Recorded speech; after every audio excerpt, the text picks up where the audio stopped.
this morning. Na ya twetwe nkomo tie na lawyer akuku dam mienu na ya hwe niema ba ko mienu miensa na ya hwe baabi a niema no eko eno ti anopai ye ne omo ebe twetwe nkomo na sounds so ena ye ne future life ye ne future life for so be twetwe nkomo omba be ka enuane no a kire sene ehun hia se wo se future life aduane wodi bi wo mo tonic nso ya Boakye ebeka ho asem anopai ede ayedai ede akire wanu nti hye so se obema abenwo kanjin and magic drinking water nsu a mekam for ma se obia numbi alkaline water 8.5 pH 8.5 pH. Now, rich minerals like calcium, magnesium, potassium, iron, and so acid free. Now, antioxidant, into mouth me so ye come if your liver, your heart, your kidney is protected, all the tissues are intact. And I won't know Kenyan and magic drinking water. And so a neutralize acidity state of the body. And to down or yadi to me now only pediem. No one be a Kenyan and magic drinking water. Bremen UGC Tafuni Road and Abawa Road to Junction. 0241449191 02414491. Jabin Rural Bank. A bank here may come from our. I want also fixed deposit. You can be rest assured, say high interest rate. Deposits 100% secured, no risk. You need market volatility, say market you cost running at debi. Everything is intact. Ultimate cry negotiations with Usikana or their investment, send you open or rate open. Sounds also and a Sikano send you with the other two ultimately collateral cry jibusia. When you now amount super on the Jabin Rural Bank. Afi Obapa loan scheme no mam wo Ghana ha mutiemi. Money omunko dija. Low interest loan can be granted. No initial deposit obi obejibusia fe bibe to one ade. You need commitment fee bia. No guarantors.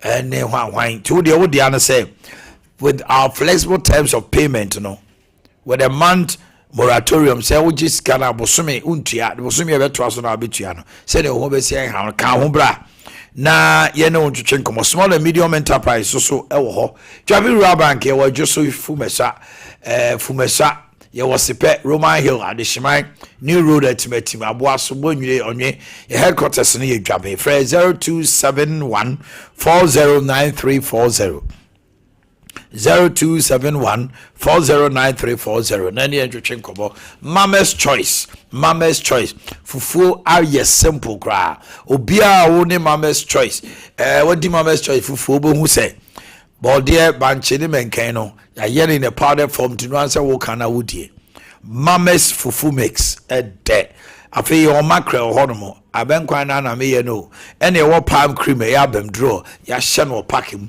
enti wo de enkwan no gunsuo num sa na num sa na mix wie now the sija no so now the oniema kakra guma now the mackerel no so asiesia so na just anu nsuo na ye de wa wo fufu wa kan kama wo pese ba na wodi a ye wo Mama's premium gari and all can why your own kind. Just a way no about our for me. I say about tim. Mama's palm cream. And that's a wow person dear Ben Kwan. We in your mouth. Come. Your number is 0244451229. 0244451229. I pay Mame and come for BB Fabrics. BB Fabrics, the home of quality fabric that everyone can buy. Your tono bills. Full bill ye 8,000, half bill 4,000, quarter 2,000. Obeso top bill back, obeso top yard so yard no say 18 Ghana cedis. I bet my boy more 250 yards with different colors, brah. Now Wednesday and Saturday be a china and then me that selection and they say oba materials no fabrics no type of be out in the selection.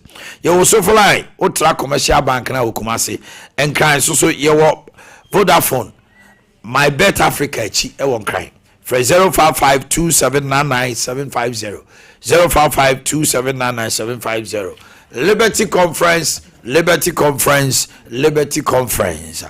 Nyame Adoma Liberty Conference Jumedi Basso on the 26th of April. Na yours truly Omanhene Miana Midi Jumedi Nanim. You say God's agenda. Esther chapter 4 verse 40. Esther chapter 4 verse 14. Psalm 33 verse 11. Na yatonsa fresh set a champon. Ba jomo fa fly anon to so set a champon. Sami Obimpoku and a minister Kwame Jedu. Nyame Adoma Bimreda anopa no sia pepepe na dwumedina sas ewo Jubilee Park. Come and be blessed. Dwumedie min Kwame ntimi nye minimu nyina na eye. Enu ntu pese o support dwumedina. The seed number 0249 640 993 0249 640 993. Nyankopon ebeshira opa. Grow fine. Say who did I wanted that at the end be siwa don sabo bom sa no wajai. O set me o titriti o nine any ade anajo da wona fifiri beto sa yeso ayi air conditioner wo se awode yedum no so wo se ehuguru je se wa hu de ha oni padua no immune system wo form afel bu sa wa tim say yes o bre also our menses we are 3 months na mai. Grow fine is your answer. A herbal tonic ye di cocoa and aye ye give extracts no from cocoa and anopa we anwumra wono nom grow fine no na amount the necessary vitamins infections ahodo woni paduam no highly resistant abeko infections na what yare na obanum grow fine wo yare na onum grow fine e ma nkomo wo ye de si a wonum adura na ho atọ pharmacy bia mystic agent apidank herbal smart herbal boase ukwa obenya biato edini e grow fine. See to it that you grow fine. You are growing but you are not fine. Grow fine. For 0244596532. Afi chuchuro wo se na wo chuchuro se a wo de toothbrush papa e friend no Yas toothbrushes. Your prince, princess, monarch, duke, duchess, and kiddie brushes. Ya said that formulated brush no na ya twemu tokrosa. To the ground no mu say ya e kontokro no ko yi ne me wom sa. Na total care toothpaste no e bon ho bonding e bon ho ban e free germs e de cavity siba.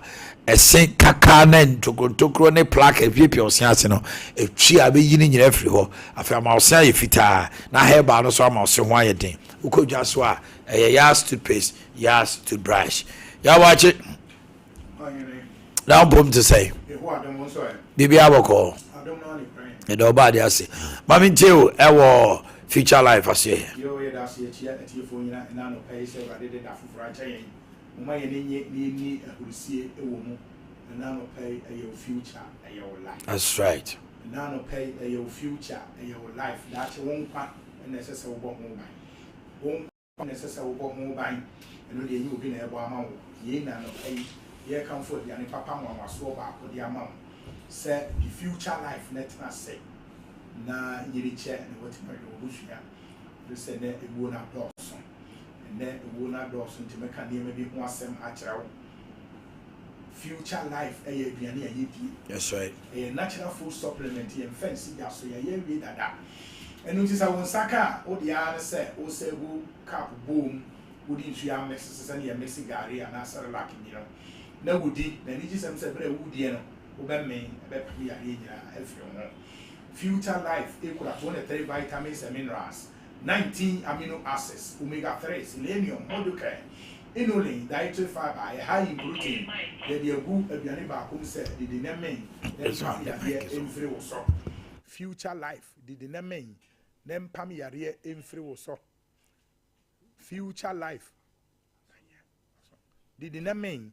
Nem pam yare emfiri wo so eye aduane ya wudie enye aduro na wonom mesiti ni ye eye aduane na wudie na enye aduro na wonom aduane nwanwaso eye future life daache won kwa aduane nwanwaso no na enam vitamins ni minerals ewo mu nti dan nyina me kamfoma obabia onyem so onum se wafa ye funa aduane ba ko pese se wodi e beboa wo e future life me se wonyem a the future life a kopem se wo bewo na obohu se waborabo no e kama pa future life no ya hodo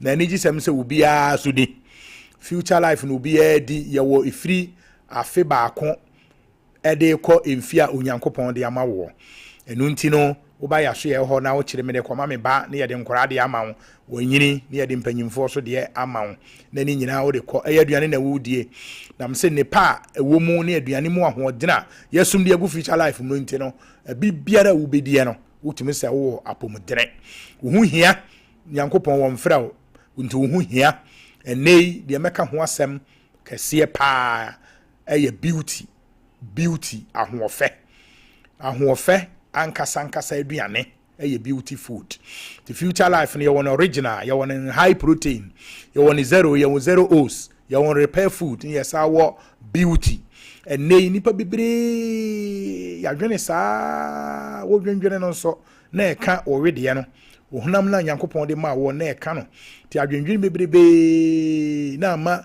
wanim kura nyina gya wumfi a wadie wode ohwe wo nsa achi sesi ya wutimu se enye kama saa owede no se ne nro ma mimba ya no ni medi nkomo se me widie ya pompono saa mentimi hu ade koro asa me dwene dodo asa me nyini sani awo ka no mesra wo uhia so obedi aduane papa aduane the future life beauty food se wo wrinkles dankate na gugu wani mbebra uhia se odi aduane nwanwaso ba akopɛ eno na bobo oda ache ho ban eno nti reduce wrinkles in 28 days me se odi opeso ne metonchia me no betonchia se odi future life no na ye beauty food na wo se wani mapompono niema bi wo wanim tumi so already ani nkoyie ditu asoa bosome na abohu sampa obi bia asesa niema ekọ ya widie mu no mumihwe ni yie enne wo hwa me kai adamfo bi a yane wo abrochiri ni nua wo frem na nsane ne se wo firim se adan ne honam dodo no se ne honam ye ne basabasa nti wo kwa asore kwasi ada no ne honam ye ne basabasa ye de ne yeko ya wo firim kura ne honam ye ne basabasa ase blood clot blood moja abobo apo awie widiem nanso ye waduane nwanwaso a wodi a ebeboa wo pa enei enipa bibiri ubede nyane na so honam ye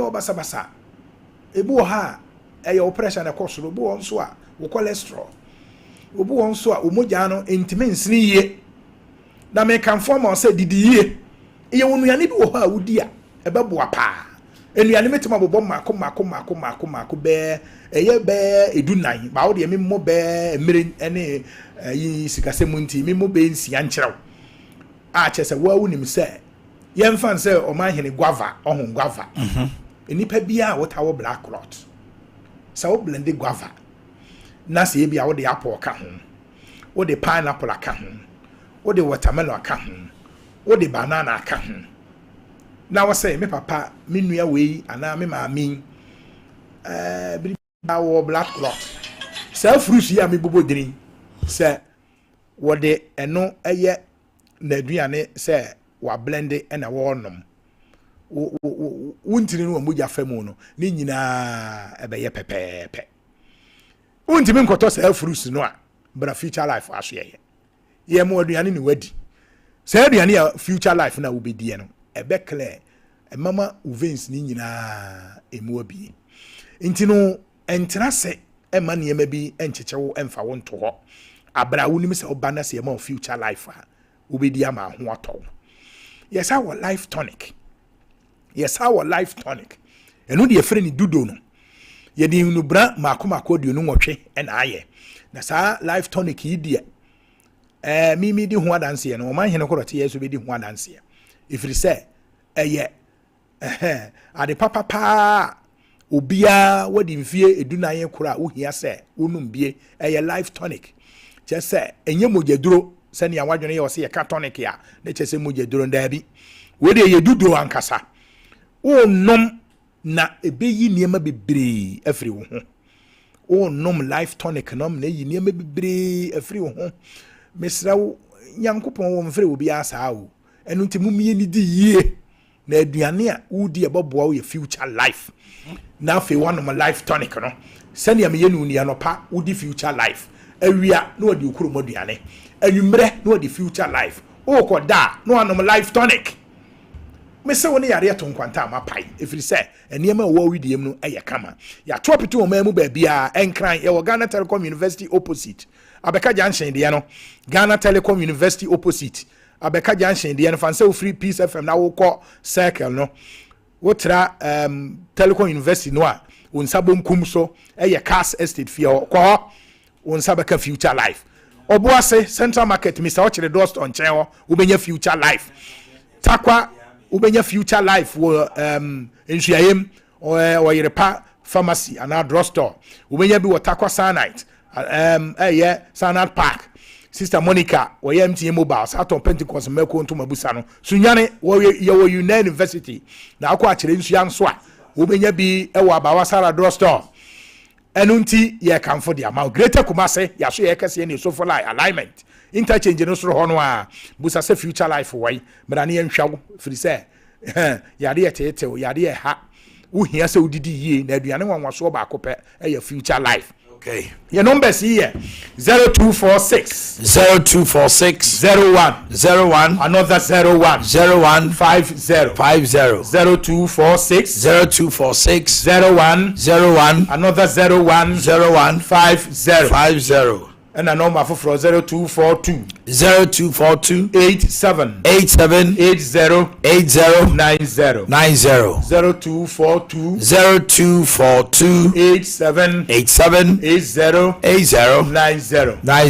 yes, a weekend here Good Friday by Easter Monday. Yeah by Fiaran de Yema, Memon Diema, Cosiada Yema, but a Juada dear. Okay, but I see on your show, Nayaria. Future life, Diane, so I mean, you happen here watching a mountain kind of from Future Life as you but what did I said down over corner GBA, a dance uncle food, you know, and Munyam Shesunko, I share ready, and a modern bar almost sober.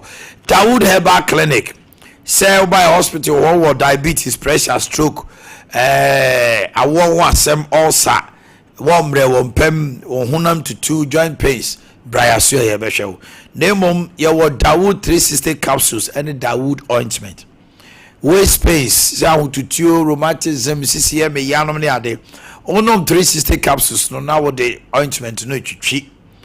Okon, Madame, Conson, and wine, I'm a Betty, Udia chichi, Nanom, and no. And just a crapper, Oberwin. Samson says you are signing so. Your number is 0244 886437. 0244 886437. 3A cold capsules. The Cocoa Master. Like I said, Cocoa ya do I just ya the bonia. Cocoa nkwan e ma wono ho ba wo so a. Now you met him. Uko jana ya obeti ma bresa adi susu ti out 20 pains. And now no pay. And ma cocoa count to fee. There be our crack 2 weeks now to fee. Ebe you wedi. Nya 3 cocoa capsules. Ubua cocoa tea. Ubooms. Uko now ko Johnson. Now utenaja moja eba there be. Cocoa free any cocoa ye to. And you may come form out. Set cocolinak Danny. Mesty and apidak. Neko J with 3 cocoa capsules. And one no. Open doso poto 0546 107 107. 21st clinic asheye ehwada braka ya na pains na free usisi achi efa oto asia liko ka on entries atika nerve no hadwe papa anopa me kamfo ama o se bra 21st clinic bra ne mo na yenji sai ade ni free ho. Apart from that, yade bia say stroke, pressure, that yade bia it's a full clinic. Machines pa, lab papa bi, massage treatment. Just a dear baby, bra 21st clinic. Na show. Your number is 0540 311 311. 0540 311 311. If you are overseas, cancel cortes or boise call Jansen domain crime. market wo afi sunyane kwanza ne techiman obehu yen. Time herbal mixture. Malaria ya de bonia chese ebetima kawato obi o ha eya busumi bia onya malaria eya na wofe eya na ho tutu eya na wo hwan ehye no hwadwo mesrewa abra time herbal mixture nomne tu ase TIME ye wo time HH the mixture ne capsules eno ema wonkomo awon ye den enti wonnom time herbal si avuna osen ensem bia fififiri wo be ma won wo ba ho ama wa utim se nkoye bomodna no nom time HH herbal mixture and capsules. You are good to go. Freo 0244 417 669 0244 417 669. That be bia enkoso. Tony Sack Electronics on the soya snake. Am I the birthdays no headache ebremo. And I'll pay the American former on the say. So open property products, TVs, papa quality. Open other brands so ebi ewo fridges, freezers, air conditioners, washing machines, gas cookers, microwaves, rice cookers, blenders, kettles, home theaters, electric irons, furniture SD karam kwanti pomo dum Wesley matter de susane na ye ne de hwe ne mu bo se bo Tony Sack to papa preko uko pie mu wo Melcom traffic light can pick and pay a ubon se paniac dan dada ni mu eho ane ewo eno nso so wura mu a se uko anim kakra bi abehu yen eho ye property electronics showroom Cocoa board runabout ewe sunyan ye ni OAD hwe ne mu eho so property electronics showroom ane ewo big depot ewo sphincters tomorrow one kind of fray 0244 11 92 36 0244 11 92 36 and 0204 292424 na bibia anya dey enkoso kama emfa emau afei Diamond Scientific Research and Alternative Medical or Medicine Hospital a Donek herbal mixture bema ahoten se woni oba hia na wagemu obuo no ma chese onko ne nchen ai oba se na no asom setie nie erectile dysfunction asa wo ya se bema ni peje ni mu na agi ato eyen mu na asa peje ni mu kakra sa wo kon wana erectile dysfunction nyadonek afei ema immune system komo awo ye den waste space away brain function effective blood circulation proper frequent urination at night ebe ye free ho anajojo so saa bi atansa na de achi enti wasa won tumi da pharmaceutical shop herbal shop country have bia ya togu Kumasi Colonel Freddy Mistio Sons Dani Adia Baseline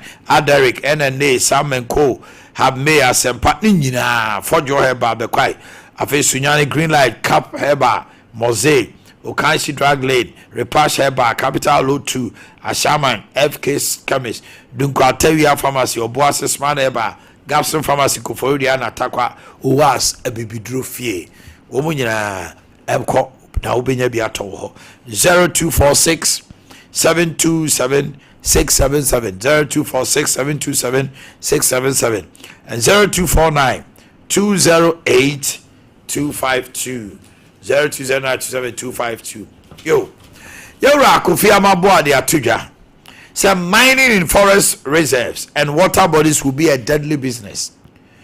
Now papa kasa ye no, how true that is another case of deja vu. Is that what is going to be?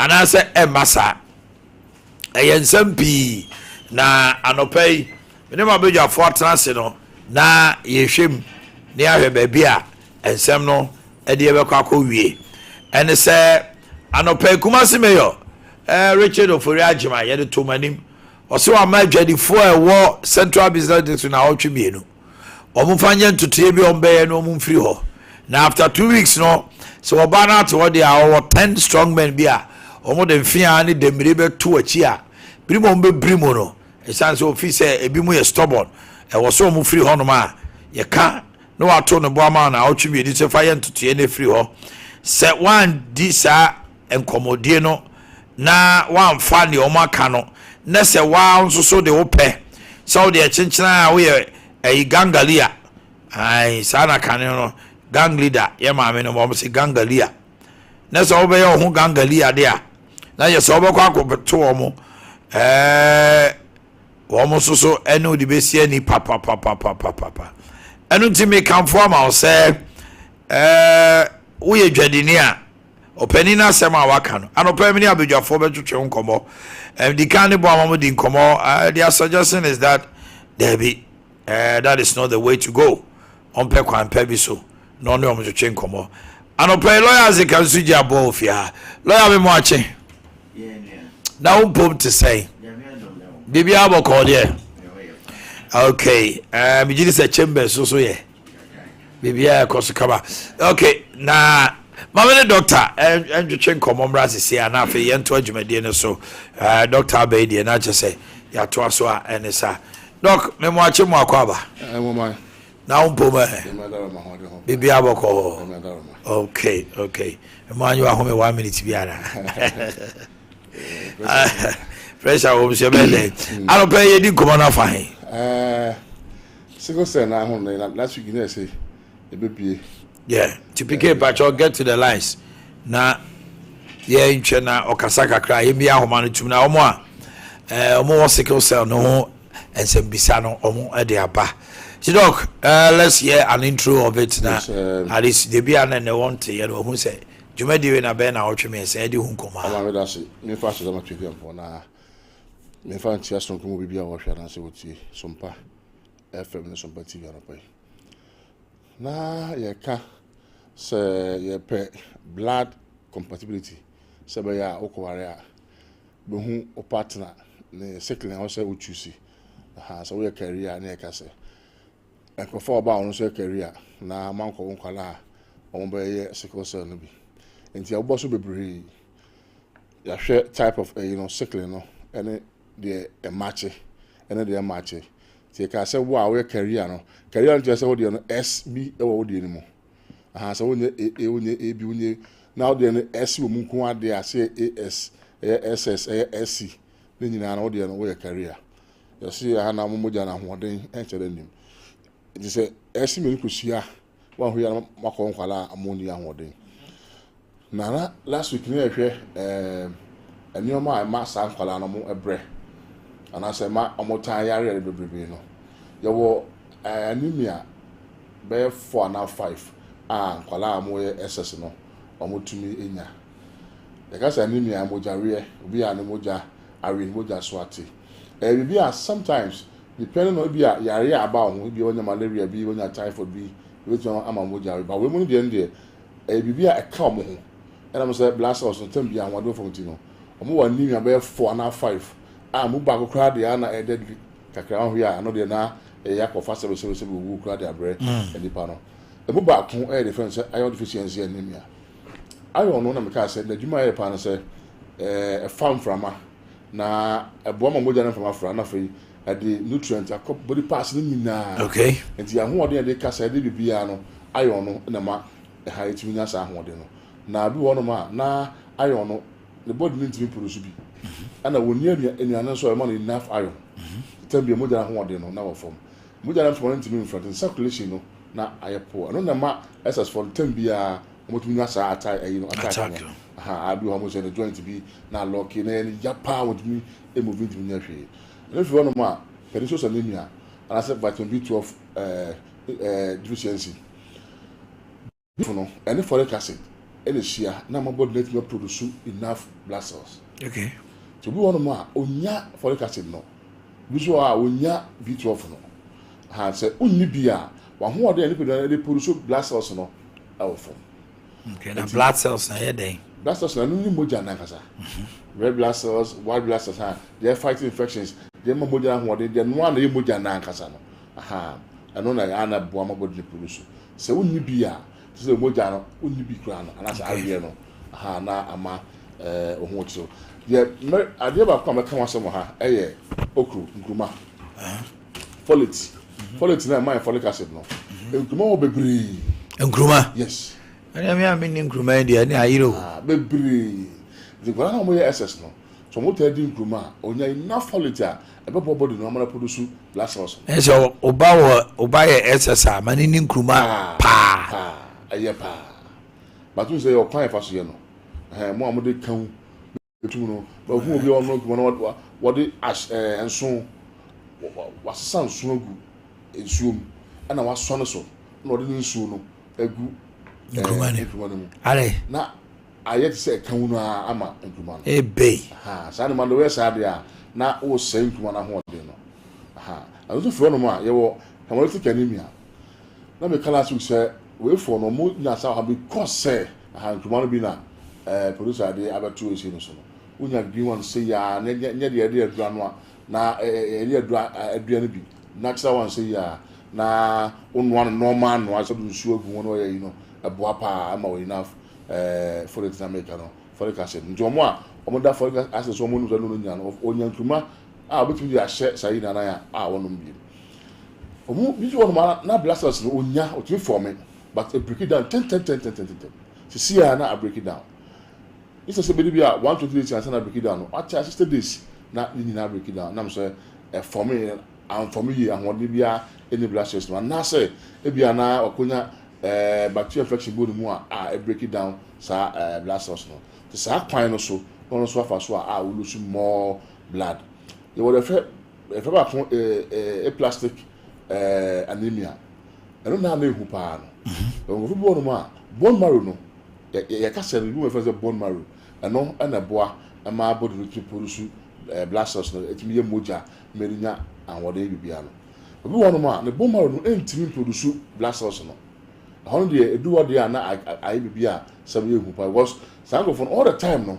You say you pay moja na ne fa na etwi bi man da bia. What of say blood no or no to produce. Okay. Yemia homanentum. Number no is 0548 931931. So was Simbisabi ewo sickle cell no ho.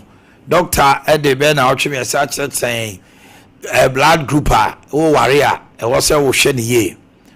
I say AS ni AS inhia. CS any AS inhia. SS any AS inhia. You're careful. The moment I will S no. See to say young kono su ni S ni bi. Ya won kwala na ya betima basem ye sene nyina abenya bi ne bia ba kope na wanya. Echi wo asem bisa wo ho a ma ye ntem kwa. Hello, good morning. Kocho, company with Dr. Sam Kakra. Ah, wo ha no ti na ya wo afre no ma ye ntem. What I say? We ba chow radio no na TV no dum volume no why? Hello. Jom no kra na mu na ho se de be ya ye beti wasem ni. Hello. Hello. Aha, busa wasem. But morning. Morning. But I'm going to doctor there. No, can kuma some no kuma no yabenden. No SS baby. Oh, SS. Abofra on chain. What I say? Oh, SS abofra on China wa. Bema on that 12 years. 12 years. Okay, fa phone no to so why. Fa to so doctor be you ano. Okay. Doc obusa nkruma. Besi yenwa. Sagoro pe banku ano say odi I used to the man. I all the fish aka ho na odi I used to the man. But I can say emfa account be. Account nkonoa. So pesa ye mre. Yes. Pesa ye tro. Besi for akola no hia ne tro ye. And I say emfa nso no bi enso ne. Enkosom. Na enkosi. But twitwa na no asa de we no ade betu oil afra na de used to say de banku de na. Ana bia nkatekwan na wate bi agum. Me ba no de ompepa no. Onya ne banku na se wote say nkwan gruma na ye no no. Wo de yes stew na o mompe. Na mom se onya tigum say manual. Ai ewurade. On papa ni gruma da so om de omudi pa. Enti no ehunya pa. Abetu wetu I sabat account de I. Na TZ so e. Bi bia betu de bia. Number TZ ayoyo no so boa. Oh, but gruma no Ewa hoden chen you know okay. Enti pa chona je say yes aduane etro we specific nkruma. Dr. Lawyer Ade Akye Abia obu on mo say etro nti okofa bia Dr. Ankasa was nkruma. Very good. I will follow it pa. Tu so betima frɛ 0548 931931. You want to know your genotype what say we ye only know eware ni ade. Wo hwɛ TV ni so a omo de agu so pa. Ba so o hwɛ apa we no. So over TV dia ka fa phone twa. Never to. Because information I can be na That's so. So worry. Abaso who cycling ni genotype ni yi. Na wan ko. Obi on go there so. We na mo heda. Oh na obi to on ma hwe obi aba ma but to force. So oba no pen no. So ba ko he na aba no eye career na mo worry there anyone. No worry we. So fa ho. Hey. So ba he no so ba no career na so ni yeti worry there. Anyone. Oh, dangerous. Yes. It is how that one. Opa, who are phone quad for food chat. Na. My anyway, Ninkumo. Hello, good morning. Hello, good morning. Hey, what's up, free so? Over to my friend 0548931931 and 0551931931. Hello. Hello, good morning. Yes, sir. Pacho Wendy. Hello, good morning. Better on Kawaii. Your friend is someone. All right, someone may tell us some awesome beside say. The friend is going to say, Coach a key in the second cell. Yeah, quite just no catch me say, me okay, but I might me say, if I know and I can't be me, ED. And I, yes. But I thought I said, maybe me okay. That's what he just said. Because my winning report in this. Now that I want your report, no. I don't know want your report, no. Make a report, my report, I'm not sure to say, yes, and I, you give or no checking report, no, can tell me, okay. I don't next time call lab for now. Lab with the we are magazine quack lab. Why? Call lab for no koye na omun indicate now. Now my lab, maybe I'll say okay. Okay, Ben, show. Tell Gombeka say okay for no. Don't get okay, I show. We are some. Mammy, pick you back. Hello, good morning. Good morning. Yes, my dear. Pacho, my dear. Pacho, my dear. Yo, my honest kakra. Question Ben, I'll be so busa. Doctor, ha.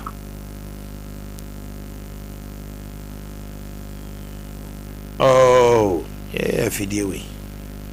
Also, by enter 0551931931 0548931931. Na yanko yenanim.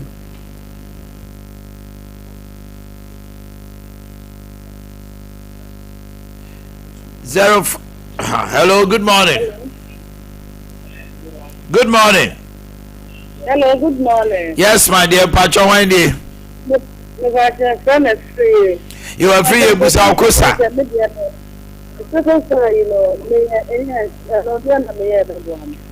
Manti Okasa ni osu day. If I just want free. Every year Kasa. If I tell me yes, now because I'm We are AS. Oba so who dey? yes, now because I'm woman. Where you be? Yes, second son, yes, now because I'm Oba so who be ma betima ware no. Hi. Sa. Ene bra ye nyina ye. Bra na mungware o. If I just want to Every year. E also why obi a oye AA. Every year tie. Every year also why obi oye AA. So we AS.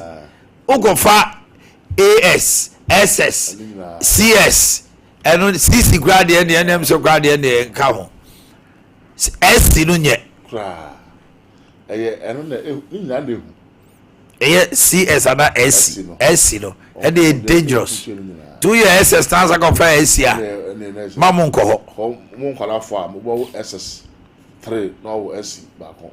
And I say SS2, SC2. Hello, good morning. Good morning. My father chat. Hello, good morning. Good morning. What is this? Good morning. Hello, good morning. Yes, my dear. Pacho me until why? My name is Emma. maybe Jesus speedy. Me second born, and so Jesus speedy. Me ba cho ma wo ne so kakra wo so de ade ade O my Mr. Me second born, me no. Doctor was not there, my voice, the body a Jesus speed food defect. The woman here says,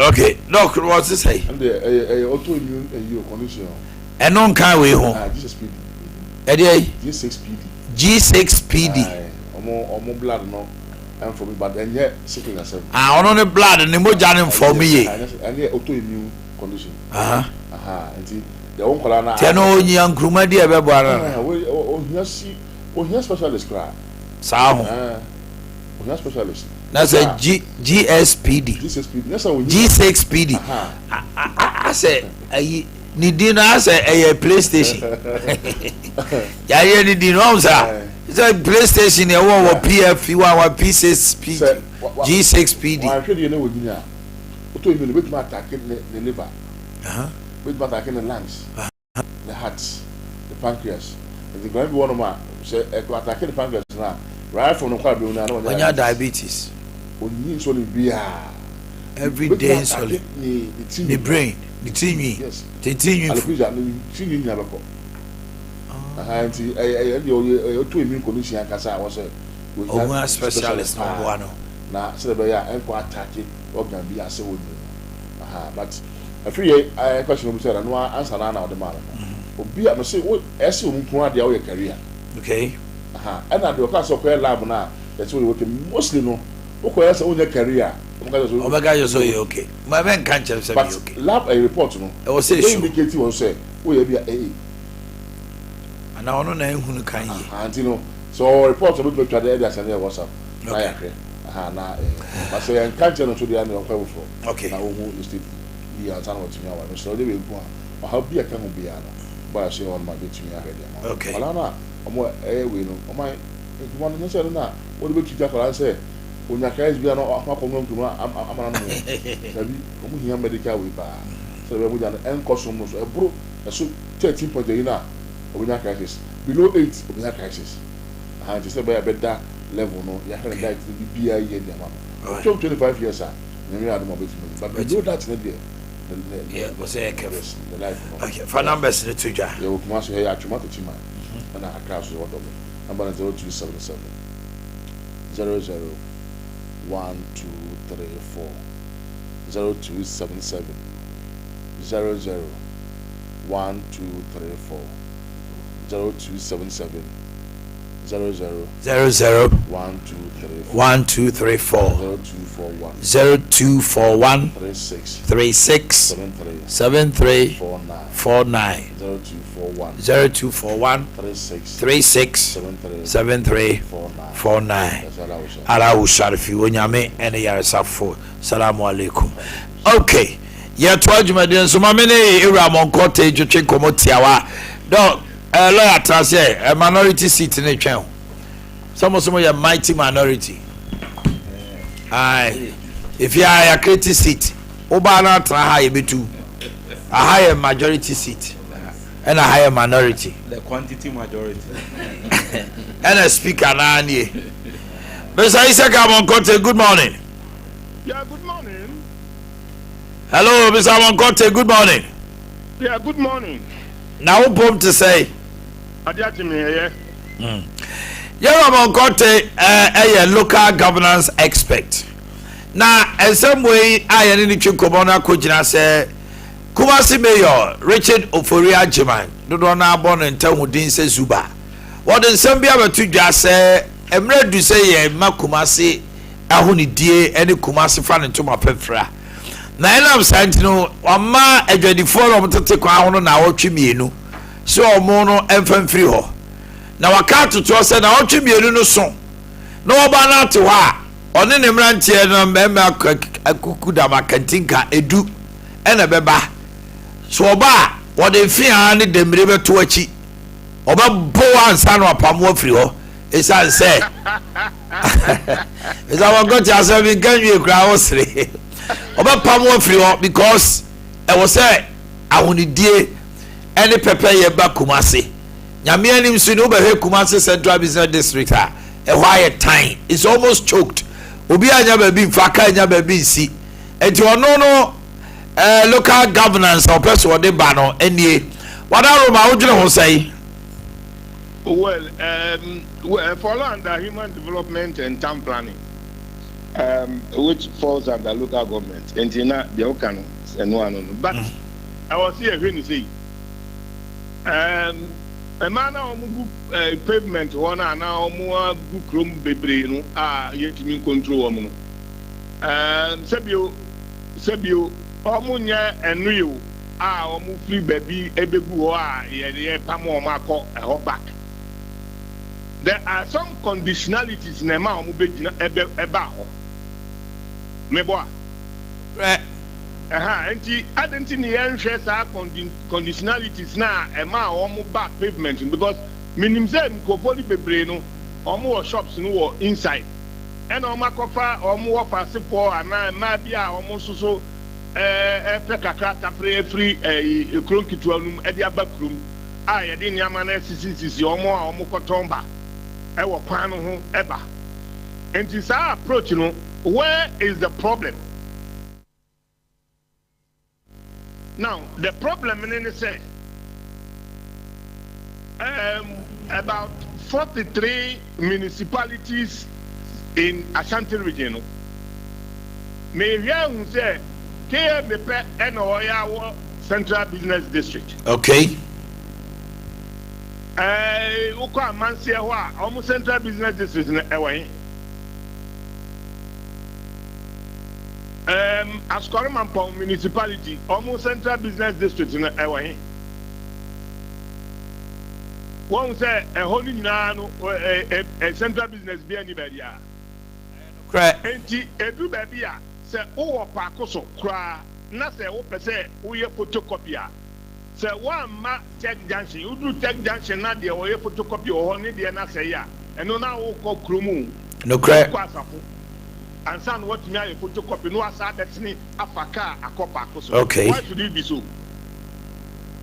Enunti no say obia sorry anopa from Boadi area ho eko atonsu ana ofri ko Asukari Mampong ija echiri ho ana uwo kromosi ewo atwema eho upe bibia agisi waba kedeti ansa adey so chichiri closer sana British for no dija ye it is all chichiri closer ebema nipa na omo wo sa baby amabobbo outskirt of Masini nyina no omo sori anopa omeba krom heading towards Central Business District of KME. That's right. That Central Business District on KME diaw. No correct. And I was say other municipalities ni nyina no omo nyina nya omo Central Business District. Omo warehouse.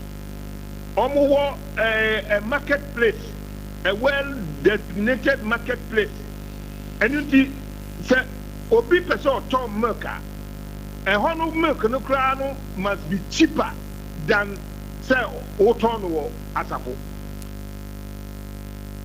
Sana abrofono uko France, uko Germany, say uko Croatia, bibia ye ton wo Hamburg no, uko Croatia e cheap. But ya hey uko Croatia sin mo a ho ne ma bo den. Enti obia e ba city num. So I did not acquire no. Okay. It is we are nothing and steady problem no and finding solution. That means teacher now to focus. Obey here city planners no. Omunfa the city no plan no mra. Ne or omuntina sini enhwe. If we don't create Central Business District for all the municipalities now, I walk outskirts of Masina, the pressure will still be there. Such as it. And okay. Pattern no, movement me pia and conform free ha. Ade Akye no masa kopie wa ha. Na musa kopie wa mo wo ha, no masa kopie wa ha. Obi a person survival because of my team no. Say one koton bibia, you can't survive. wo sorry no one nante unya aduane ni. Mr. Monkote, what do you make of ne process a person of faso ana a kwan person of faso na omu free ho no? A good warning, but he must relax and call planners to sit down. And also no, he want to me assure that he want to work within his confinement because KMA has his jurisdiction. Swami ewo ni municipality meboa. That's right. Ofori krom kwada so. Sorry, asukwa ni nyina afrim. Enunti so if he want to work within his jurisdiction now, also okay who say yemfa say Saturday and Sunday no ni jurisdiction no pressure nim sao. So anase then na eduru anopa Monday ekoka Friday ni dia na pressure abaho. So it means that nipa ni free obi fufuro jurisdiction no mo ba be diga o no ho no ma be create mess amano no mo wi no mo into the whole region no we Dr. Omanhene camp mu ho. He must make sure say all the other municipalities no omo nyina nya omo central business district. Okay. Pressure no aba form okay me. Mr. Iseka Monkote bedo asia no pay. Miss me damase. Okay. Lawyer Jabo me mwache. Now bomb to say. Nobody I say. Lawyer Jojo Ponso me mwache. Mejo so Omanhene. Now so bomb to say. Ami adom. Na me dey ate. And no pay I put it to you for me na me o mehia. Nti mabeye amicus curia. A friend of the court. Nti anopay. Who frame a lawyer, Miss Majeso? You born 9:30 now, frame lawyer. Meet me, Yasem. Now you say, maybe I be a quack. Okay, Kumasi be ya and Komo Yana be a chain. Kumasi at an enclave. Obiajitum said, Niama and Quadi way I was echo. And no ever ho. A fay minority caucus so Abe bought a 24-year old blue light sheet of 200,000. Yeah, they. MPP afan de SMB bo boss wo ho gidigidi abrante na koto bomb yeah former Ghana gas PRO usubempa oso wo grounds wako ba bia Ghana for say boy no manfa ba o me ama o ma Canada Japan ba na Canada na Ghana for peno eno nso so ade a abetwam na asante mampom nipa kasa wo ho se obon prema santifo be dia de ne ade no santima pon silver stew de wote adwaso dweta dwa no so no opuso ne ho in the person of the no say bonsu otoso mienu so o 24 hours omon kono omon ko se sawma no no pa chaw enra abrante no ne ababa no e de chaw pakese aba se adwobre se na na so mu se na na so mu yente ho asem ba minim se de na na ka so mu koye no o ma koye enti no me gidi se ebeto nemom anopa ye nhwe ye kumase lawyer ma membra on chen kumase agedie heart soul decongestion to what extent has it helped? To what extent has it been politicized? To what extent? Anna Echmiame Kumasi. Yaye bebre. But here we are today. Nyabie nimni. Last week me fa Central Business District. Now me kotade o baby. Lawyer for 1.5 hours. Now me nya baby paki. Me twa me ho sa na madam for baako shop. Me friend no se me mra.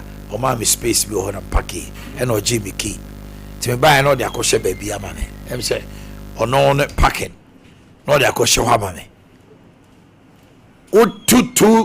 Otu na baako mienu. Enye try a taxi. Enye dwadinia to the extent says here. Hello FM anim ho. Me kan mako 6. Oteton kokko. E wo pavement so 6. And eto to kokko. Enti openia na mo nti opese oti ama mo na otwe ni so mo fa to tom ne ma na mo ntum free ho ebi mo say human face ebi mo say there be so a man gorilla style or see democratic military style sa no wa fra to ne din eyem from so betu sa na mo no ana say Kumasi as it stands now yanya a radical action like that I to me mama tio but that's Omanhene mama ncha na mencha tie fo nyina na mencha mira akompreko Canada Omanhene Japan hey baby o bia as I baby all you tea there I say what yes man no oh mencha mira Canada akompreko Omanhene Japan okay what's it and baby o bia na mencha party mpanifo nyina okay baby o bia mencha no mpanifo mo hwa atoto ne ama ama party na fa ntima pa fra na 2028 nyame ya adoma ode tumi na sa hye ensa amagana fo omo black and white omo color de omo de akwaje black and white CCA oh na say you see when the settings government comes here en chan we yin ho adi so oba also yi levy de amaye and o yi 1% yes sir and o age 14% tariffs electricity titi free me wire mass and aka 30 to age say what the father ade amawa no dey be gumoje times 10 of the other man well yi levy no amount so yi levy 1% normal electricity 41 and normal water 4.7%. To carbon my 18 minus 1. It's not 1. 17.4. So are we better off or we were better off before NDC? And the NDC will have nothing better for us. The Akanese party near to any money out to 2 years. Na mpenufo abuana ni amaye kama. And koma yedi ninyina comes down to the city authorities and their planning units. So city authorities ya any omo planning unit ya it appears omo a permit for building in the central business district no omo adwene enko niam pii so na say it's about time sa niam no omo adwene ekoso no mutimi hwe no omo ye ni other than that ye baby bi but the purpose you achieve na bad things you betimi achieve. It will be very, very difficult if it's not impossible. Because your planning city no et said ye tia edum you obi an betimi asi na yo. That's right. You should understand that. And this will be subesi na there should be specification and planning. Obi a ubu ni dan ya wo hu edum edan do say no hu a basement parking there be new ones cry ebubusi no. That is the point. Stores now wusi no. Nipa ne beto ade on parking. Cars aba hon no ebedi dwa no on parking. Me the lawyer my issue cry here. Quickly stop. Omo stores na yom there no. Wo yi ne mani nyina be go abonten. Enye no crowd parking na yes central business district parking parking no. Street parking no. Oh no me a me beto wa de wo lawyer je abo wo shop no. Ono age 3 space ne yire ono na ne bade e na de akova ho ejime betade a na me kutaka oni space ebi ono ma je se bia me customer me tade yi pa ansana omo be tu car no abra ansana me ba be hyewa mo ono akogina ba bia atwa mato view tama oye tu car no ne ade na traffic na ono amu no whereas anko oni ne yire ne ba betimi the car ba kwa ba then they leave the space obi aden there ba and secondly city authorities who are planning the planning units so be ba beje permit and untina the land ownership as asini betimi ayo there but the land use is regulated and organized by the city authority okay and unti na wo si na ya akwaje permit so there should be a program, there should be a policy that if you will build in the central business district you should have a basement parking. And nipa ni see at least abrosani is work akraka na say no betimi park cars be 100 or say into obi or baby abeto ade was our building you go there and park we are no aba na hono kra when you are going there to park you can use tickets now we are no aba and a house owner no ɛno na ade bɛ ɛno nso na ama congestion any ama no ne that is the ananka cars e wa bridge say bi di Ghana central ayi omo so wo ko ba bi ti say Paris na oduru Chateau de Rogia Chateau enipa ɛwɔ hɔ ɛne facilities e omo wone cars e hɔ ne ade no so wo hwiegu both Kumasi and Accra ahwenko but it is managed simple very very very simple because of planning go at night be abi kumbia obi rase and one packet okola defense how much chiri kuru kama but it's hardly you see this kind of traffic and all that so more cars no do so change bebre enipa e wo mu do so sene ye bebre facilities e wo so do so sene ye bebre stores e wo do so sene ye bebre when you go to Sephora shop one perfume shop is about 3 times of Accra Mall perfume bag perfume shop but they are managing through Champs-Élysées you will see a serious place but how no choke how congested and then na ye in order to curb this na ye sa no so no nukureni Zuba it be an the kind of words you use in addiction and a problem but in principle you realize that Kumasi need decongestion Ellen nipa timi Otum Foster to a Sigo Central Business District I say ye Anna be a quiet camano a nipa prabol a free nifia what could you go how did we get there now they also pavements who know be to Tokoko obi no anwa mo car kwan na e2 na we ko we ba no omo afa 1 ho no obi no anwa mo ho no obi ofufu obi bottent no owu fufu hello FM anymore omo fufu hoton fufu you see it is getting so scary and it is getting so worrying and in principle the decongestion at that area needs to be done. An approach and then a style and one way because we are in democratic dispensation where the rules and the law work and not the rule of the men. And now then abetri. All the abakutra will be it amounts to assault, it amounts to battery. Any panel can irrespective of say Mrama will be a say Oko to be one thing about. There's police new current mean just to mean in yes idea. Let alone civilian also what the task force will be to idea or community. The law prescribes will be a ton idea or a hawker or a way we take the person to court. It is an cardia or bit me and say they should liaise with the probably regional minister all the way to your local government minister. No when be a specialized quarter, be facilitated these things quicker and easier. Now what meditate others from doing that.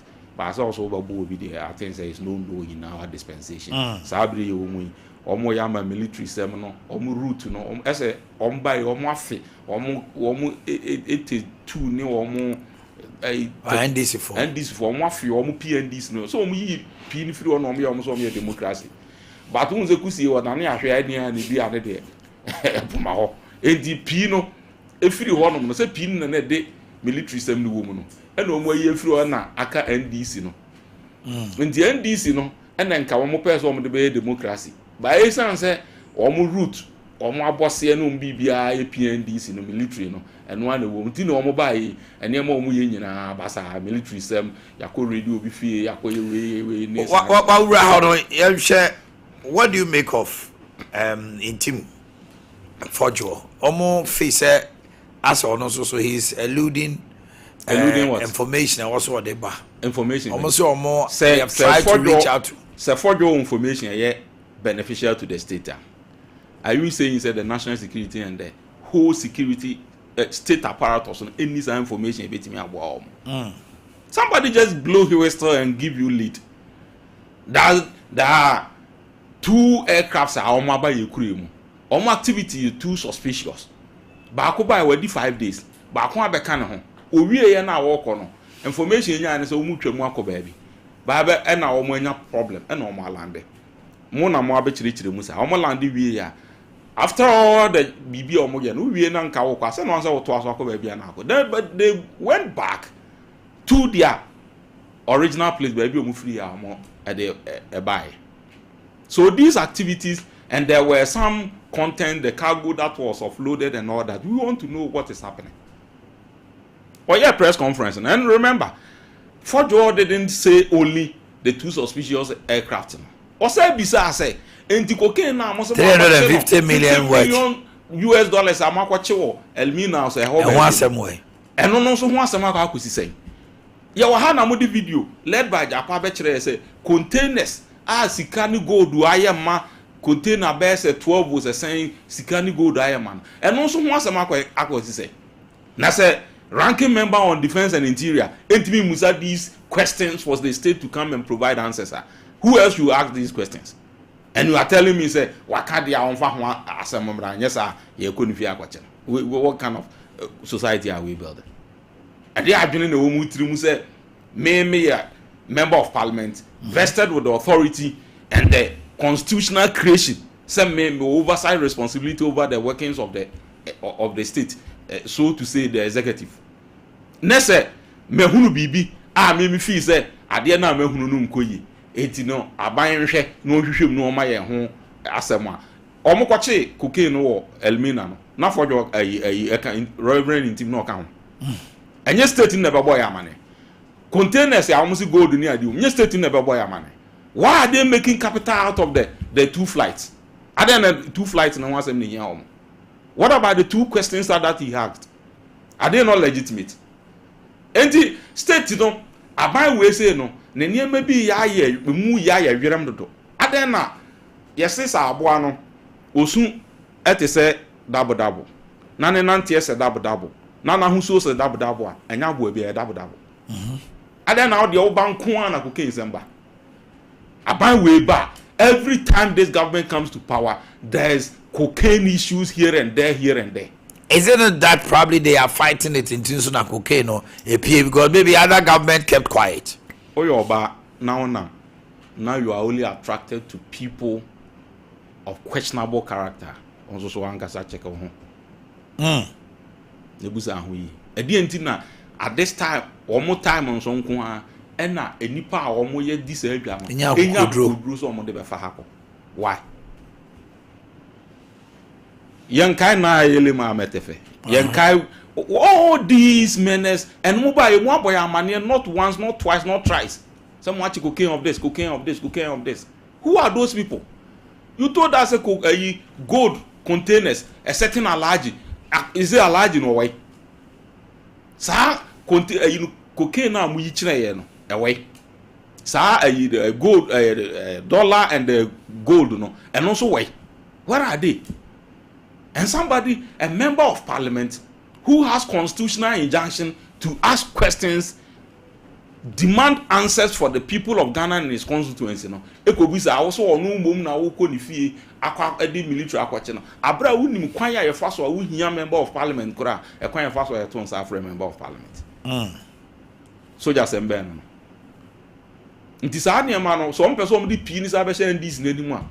Omoma yehu na who we are dealing with. You people are not interested in democracy, but you are interested in your previous activities as military. And among stage a coup, this government has not staged a coup. Ghana for na akotoa ba de ama mo say momra me manage the affairs of the country for all these years. Na mo behave to say they say mo akonya mo stage coup and mo age power. And I'm more near Stone Age, near my trim tete near mano, and no more any day. Reverend Tim Fojo does not owe the state any explanation.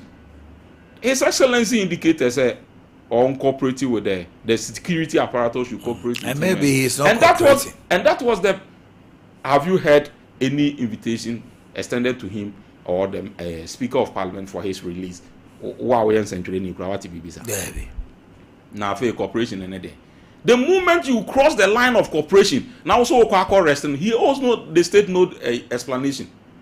He can decide he has, in fact, the law protects him not to even speak when he is Entire arrested. word. So most of more free cooperation. You've crossed the line. And when you cross the line and you give out your intention, no cross the locus pronitentia, I hope I say, maybe not, wouldn't be a scapegoat. You've demonstrated your intention of arresting me, and you have come with men wielding, guns or machishe face masks and all that. Is it the case of abduction and I say a case of kidnapping and as arrest? Now, who expecting me to say, Onipa mo me walk to me a privileges. More violating me privileges in answer mope and some freedom. How do you expect me to cooperate? And you say no, he owes the state no cooperation because of their actions and what. As I must say that cooperation now, you extend courteous invitation to the man through appropriate courtesy. He is released, giving you what he has under his sleeve. It will be what try and no ignore that aspect of it. Then you are taking a different dimension altogether, which by law he has right to also protect himself. Now, the emrama me ho kwan krampo and I violating. Na me ba, na me beto to man na me incriminating me, and I have the law to protect myself against self-incrimination. Why should I talk to you? Yes, watching the naba. What can you do? And that is the more reason why the law has prescribed the method to invite member of parliament, how you can engage him and all that in a more civil manner. But you don't sit down, whereas and some will be saying, and someone, two out of the three, and you won't have born a money. And what was someone say? And no, the amount wants the money. Were we not shown a container filled with gold and dollars? Yeah, that's on the TV. So if you were shown, Omanhene money, so much cocaine worth $360 million. Yeah, that's it. $1 million. And also, someone say, why are they not interested in that? Why are they not interested in that? Lawyer Zik and Suji Abola, come in.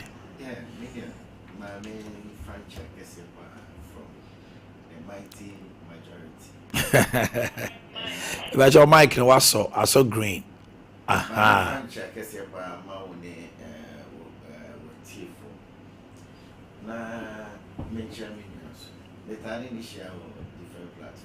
Okay.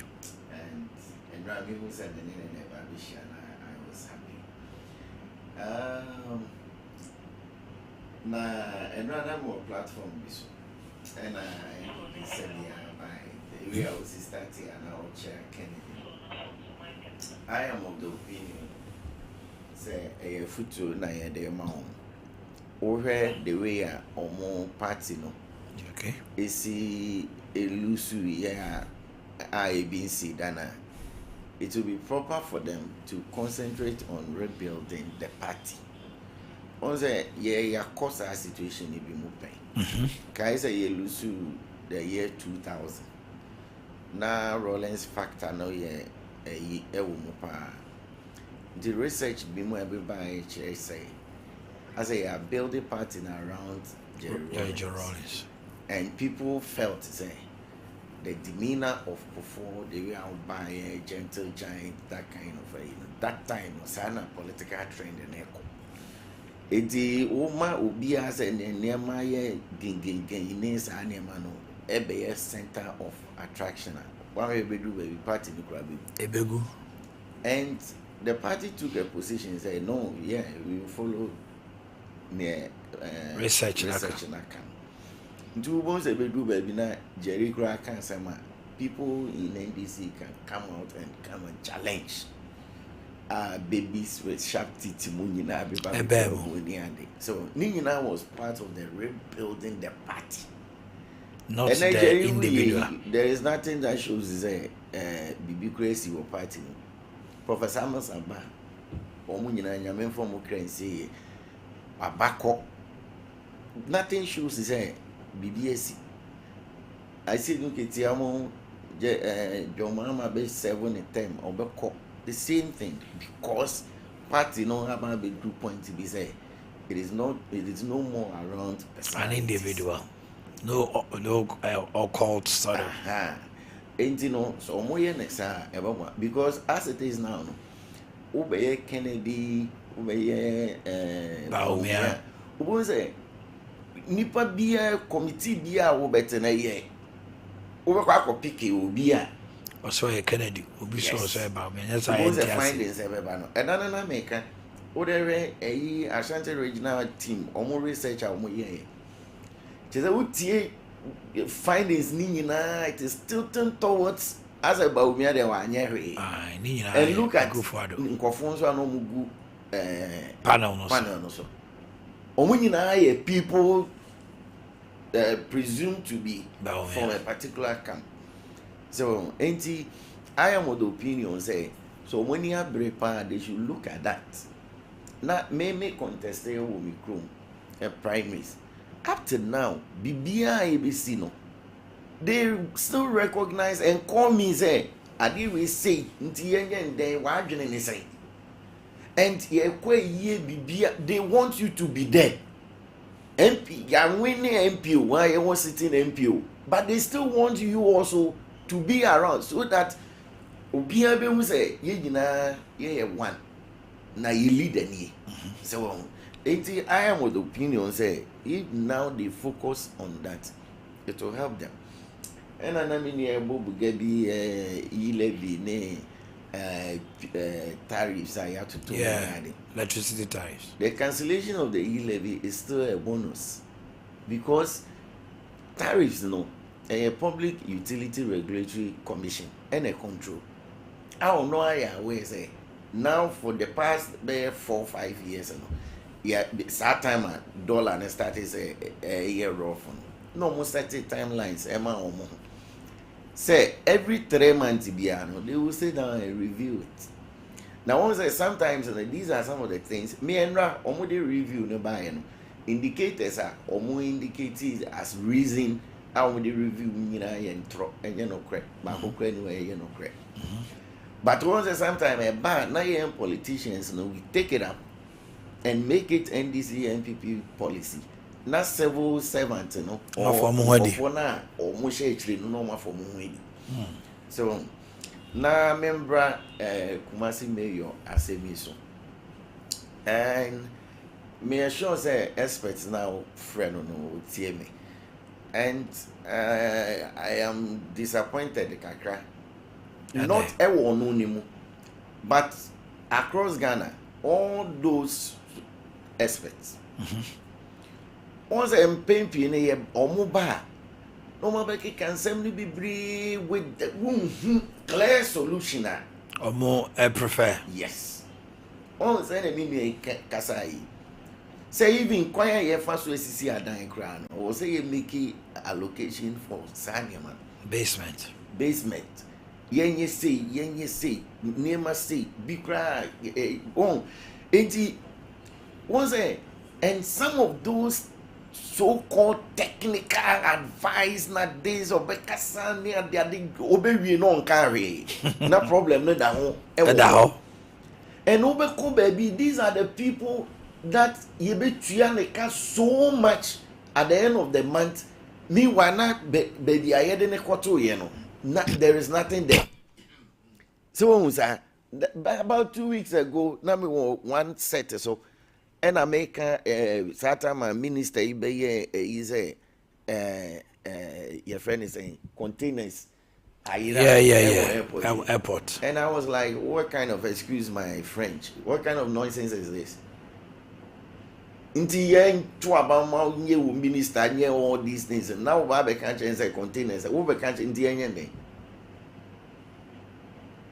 you can't do anything, and all you can come and tell us is that containers are containers pay will be back bottom. Think before you say that by that time why your background check who were those responsible because you are lining kofu bikra up the omoko court and I say be a police station be say why am I we muko ni ma we muko na journalist bi akwa ko hu na wa ba be report to their mind And then the ministers and other people are turning into, they are practicing journalism more than doing the ministerial work. We have to be serious in this nation. Say, this is the problem. 1, 2, 3 steps, and I made solve our problem. So, and over the years, from Rollins time and Kwesi my time, Ubona political party, now assume na kufuaba, na kufonso ye I na this yaba, let's give it a human face. What kind of nation is this? The same party will take a decision today. Tomorrow, or no ni honeni niano, eba no babe take the same thing. Not radio sooner or lambaste. I remember Henry Cote. Yes. When Nanado delayed in announcing DCs and MCs. Yes. He took over like Dr. Omanhene Yaw. At a point in time, the former general secretary, the personal John Bodu, ever send a message, man. Say, on you very careful. Now, certain decisions are all taken to help clean Accra, you know. Woman crow for a yiddy. And he politically affect woman. What is it? And you know, we are building a nation. We are thinking about the next elections. Than the next development. Medium, my brother. The time now ye gallant say issues. Ye ko baby na me ye our political party. Nsema ebi mo can na this na that. Na me say no. This is the time I want say ye my gallant say for no say. Nye de ye mo no ye ba ye be ye westings. Nti wo be jai na jai. But now you take some posters. I am on record. There is no platform I went on that I didn't endorse what the government was doing. Say yaba na ye yes I have that moral courage to talk. But say wo ye bi na wo koshe obi kutupa. Na wo ba na wo beka brofo e de akyere me a. Me senkana mete vetting a ye vetting Western North Regional Minister na. Nka was a pamono me ye president in Kraka and then a married draw ni candidacy no ka married draw because of an casa. He was evasive. Nsema okenyi na kire say o endorse ade na ye koso no and all bano obema nkofo ayi. And lo and behold, is shown. Now police for a task force for coaching nkofo and we are told say Okoko intervene caterpillars and other things for the people. Catch and conformance or more ban or man crown. Were they supposed to tell you? Chief, near the politics here on my way new. They say intimate this my move now, persuade who say. Mimi who say it is the right thing to go. That era of enemy diani ndi minya dia wonye diani ni a te say yete na me si minya adwuma nya ade na matam me nkonwa ene me yire ne me na ya betena sompa say ye adwuma. Can we do that? There is a right way to do that. Some person oh ye adwuma wa ha enti no say ye we na kroma ye fi me area hot baby a washi for almost about only God knows when. Me kind of last time grabbing the car foul. Because one crowd traffic in Umana when you overheating. When you have a big fat. Na mini can ubedu baby no hangers are to say force for no hangers this is street in inside oh and yes a pavement is so. Street in I mean why? Ain't you know say who person will turn sani mana your markets be brave around that to say be a crucial market here we say government should make a move, they should fix it. Oko even Atonsu market empty stocks be a lot of quadra so So if omubetimi a collaborate, say atonsu one a different district. That's right. Asqua. Asqua swame kwada, so they can collaborate. But I know now Mr. Isaac Amonko can say one solution to this problem. He professed some solutions. Say, and who be here? Say, regional minister, and say, all the districts will be creating the central business district. Now, almost so say, Asukwa nomne adeno, municipalities to create TB. Yeah, they come politicians in engagement. Wo pesa wo ton ade ahaya ade na wo ton no ya haya tons ade no. You go to the district there, the stores are empty, they are there, go and get some, and nobody will stop you from doing that.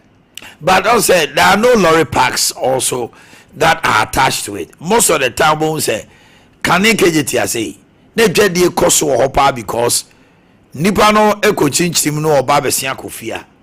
So okwa atwema obedu ho no entos ho nyado a ho meko ho nom ne ade nti obetima on ha ne ho kra obeye ne shopping ho ha ba bia de nipa la kogu tafu eniema na tafu ni no a ote ho no ehwe just obakumase kejeti ansa na obetobia na bi ni tafu a they will not be now worker say Mr. Kote Ekana. I was also saying say a collaboration. Okay.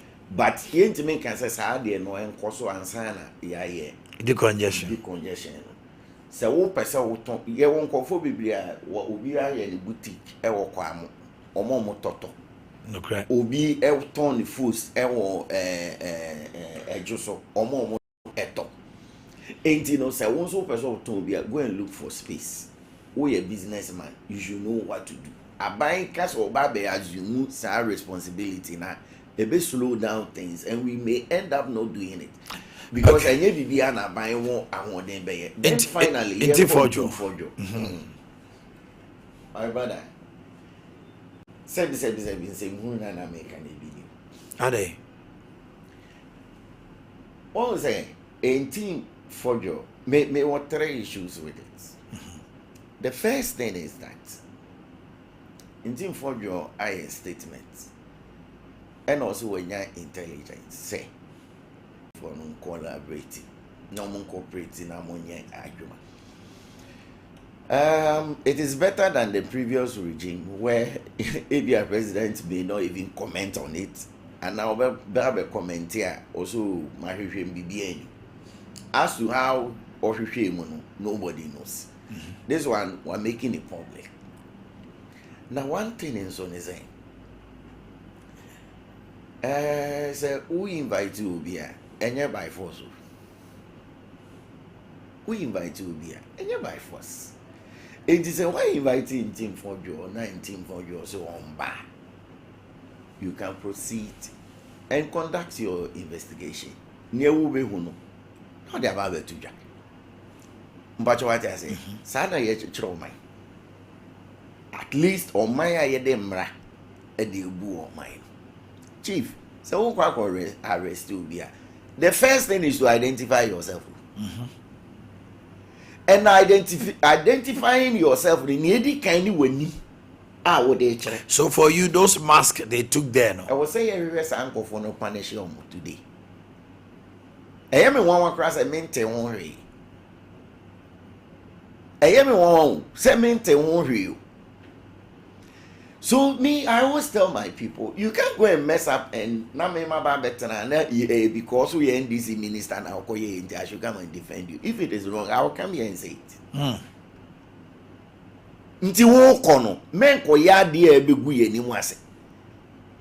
So that is how political communication should be. Say, oh yes, security near kwa obia. Now, if I've been packed, now what they buy. Number 2, for what? That's why any offense in the day. Would actually maybe out there will want to for your offense. Because your constitution is say, oh, quack what you be. near Bonecrona Nipana and kissing a nim Bonequadu, na Kasa and say, or on say, or Becana not to Nemo Masembi or Becano, a wing answer you be used with Tiano, Kama, Ewo, you be used with Tiano. No, no, so Penobe, Coswakasa, Wakasa. Ain't no Sako do now the Eddie scene and you know, me perceive you. Meaning. So why would you go and embarrass government in this way? So, and I am looking forward to say, Yati Interior Minister says, Uncle Fona, Echo, an idea, conform with security and semi national security for no paying for no. They have been apprehended and probably interdicted or something. So, what's in the mission? I say, so Mr. Paying for Muti. There are serious reasons I can afford it to our mind. If you don't concentrate on that, now it is a petty near we and a at the time I will bet serious person or on serious issue. Ghana for yatia brewe nkosi baby. So now just say every do 4 years and I am of the opinion MPP lost more than 500,000 votes, not because of a Jumomuye and answer on Omanhene Yaw, but the way they told Ghanaians to say MDC government was corrupt in 2016. Now 4 years, Ghana for who say Yehu anomakra jina court papa B with serious charges, Ghanaian got annoyed. The free SHS wasn't enough. And I am of the opinion that Ghana were disappointed in Kwayana Kufado Faso Obumai and certain allegations. Ghanaian wants update on those issues. Chairman, I am seriously suspicious of SAR containers may contain issues, Me, I am seriously suspicious. How can you, national security, come and tell us? Say, I strongly believe, we say, says can fake. That is my belief.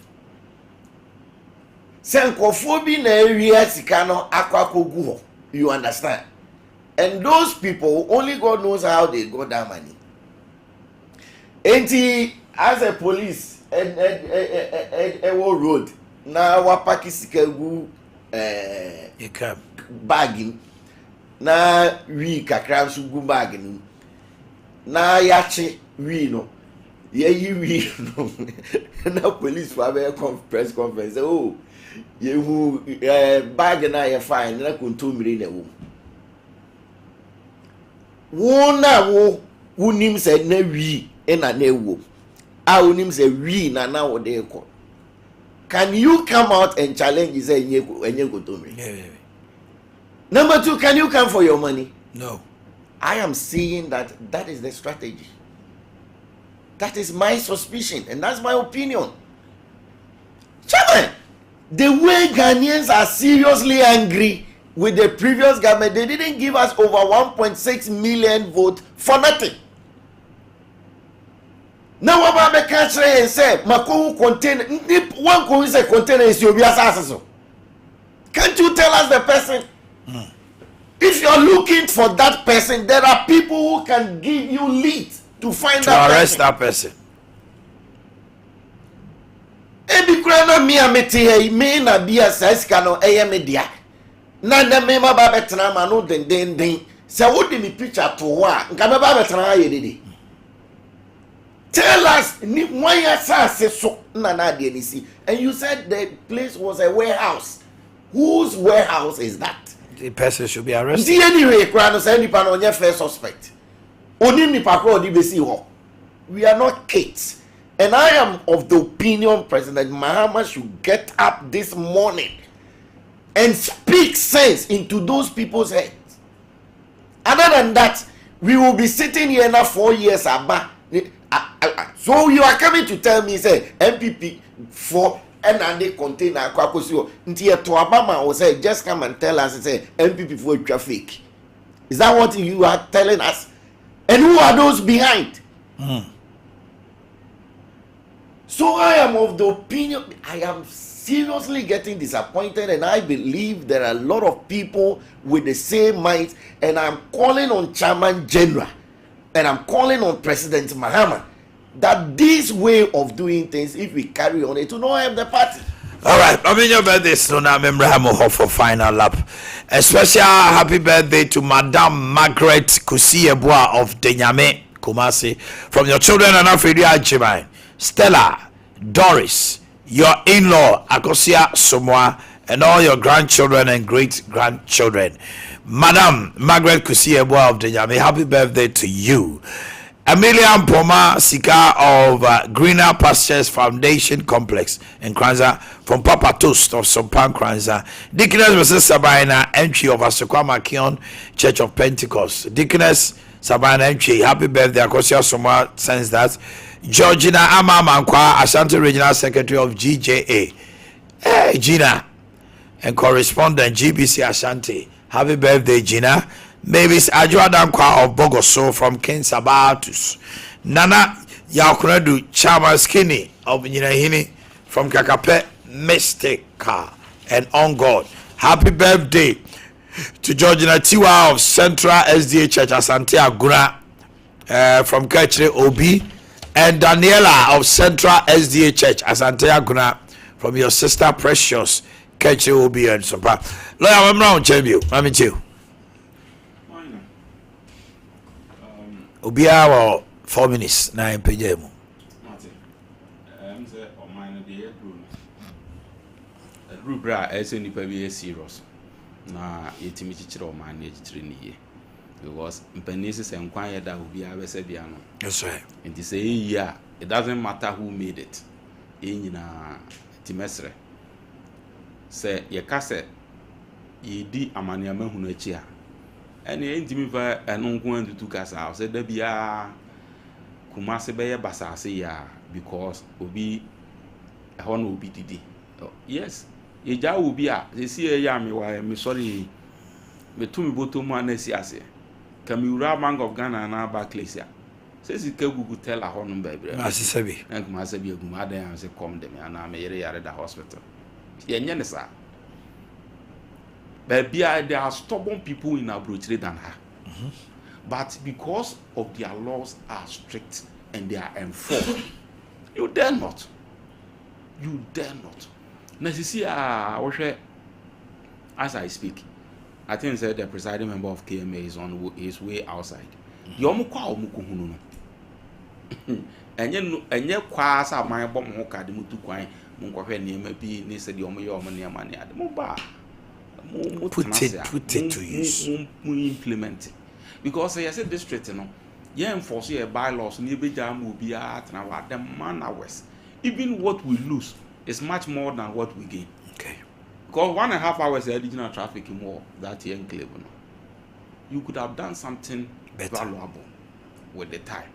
And the Ubejina traffic more and more motor at the end of people do not even come to buy. Yeah. Because me here there, let's say we were in the outskirts of the community. I don't know. Why worry myself? Remember, and the who do my house and say the Johnny, you Johnny, and almost did you know baby over. Come on, more criti menesa. Ah, no be was store where you store them near me in a big pavement. It's my better. Not baby, I say a nipa fan, and your money go. It's nipa now forced to walk on the road, Main Street. Na ehon so na Main Street ni so na manfo so walking in the ehon so human traffic o walk enye yi enipa kura ntimi nko let alone cars enti braso se ye be chichiri kuro ni achichiri ni ya mekuro na mu ati mu aye kama yenye ne sa na ye ne sa no so no ni yenye fair application of the law enye se okoye ohun se we ye CPP ni nti we yi wani we containers ya no de oben ho ahwan asumasi ba na nasumasi de share we dabi baabi eni se etna ni so obi atna ho baabi eni se enante ni so obi anante na omunya stricter on even the store owners a omotwe omoniema begu pavement no so a wonya baabi mfa your man should be in the stores. Ese was store num na nipa mfa ni mu no me hia bia mawura store num abeto. I don't know what you name nyina begu ekwan. Eti eniema we de me ne zuba ya adwense ye nti kuro num. Ye nhihye kuro no na enya niema ne yi. Na mum na approach ne de ene broad in 21st century bro ni ba bia. Bro ni ba bia. La chabo. Yes. Well, we're quick two things. Say utu kwanya. Was a store na no da ho kitwe but we ma ubekwa bibia was store inside it. I believe is so ufi say o store no the size na so go for bigger space na yending braso. Number 2, mami fan chama ye na Omanhene. Yeah, na the way I would in na see from. And I think yesterday in America said one man NDC for no 24 hours. And they did justice to yes. that. It's the mystery minimum NDC for. Oh, Obi or one to know crew one year campaign. Nemo baby, I know what's shining near man now or yen. And no crab boy man. And also crab one man party no air power. So minimum beer or room to contest for municipal chief executive. Or one of these Ashanti regional communicators. They told him say Omoye campaign no ye campaign Kumasi Tonko Kumasi Koji Post. Forgetting say municipal chief executive no and yet district created because nka o win Ukrum MP no and Ashanti vote na ama Kaunya. How many? Sa ye 30 say ye 31. 31 or something now. Almost 30, I work at 30 percentage. I think 32% or 33%. That percentage in Washington, if you put it into numbers, I can bet you say it will be greater than Bono vote. It will be greater than a half a vote. It will be greater. I think it was the second. Almost second as Mami check. So what in a measure? 18 say, oh, Bono. That's what we want Ashanti region. I contribute to this vote. Na every time I be municipal chief executive. Now person says say any pan on no one year demand there. I mean, what do you mean? So, ain't you know Sebi who and even in your press conference you are recognizing say we are ho. Name krobano kronino kromna wa ba beto no. No, you are born in municipal chief executive. Yeah, Ashanti region, you had 34.45%. So what? Very huge. So, in terms of numbers, or they compared to Vuta region, the numbers are 715,872. Region Ben and Myers are numbers. Apart from Greater Accra, I think Ashanti. Yes. Even vote and Accra, yes, World Bank. Ashanti gave us more votes. Yeah. You know, say because chief, yes, you took my crowd. We were Ghana we are not take a baby or chief, maybe the mean to be in assembly my crowd. Unit committee, you understand? And if you are able to come here now to me occupy sensitive positions and other things, now China crew no.